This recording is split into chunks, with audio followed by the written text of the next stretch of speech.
Zdravo drugari i ljudi! Danas ćemo da učimo 3 slova O, S, I. Kao što sam vam obećala. Da počnemo od O. Znači, O je kao nula. Krug.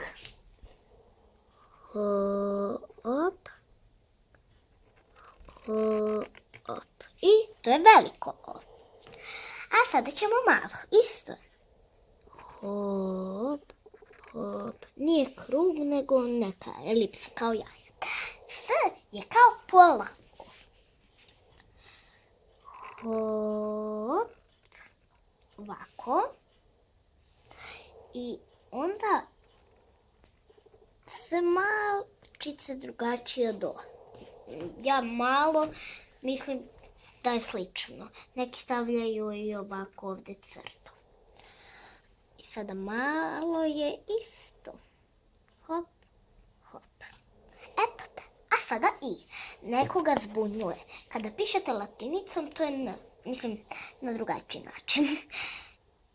Prvo napišete 2 ravne crte, ali ne sa lenjirom, zato što ovo je više kao srpski čas. I probajte što ravnije, meni baš nije.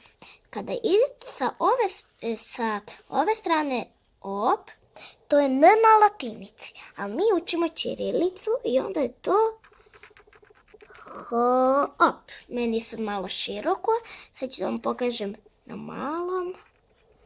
Hop i hop. Eto, O, S, I. To su ta 3 slova. Sljedeće je Š, jedno, zato što smo ovdje 3. Jedno Š, kraj azbuke, ali nije kraj ovih slova koje pišemo. Ćao!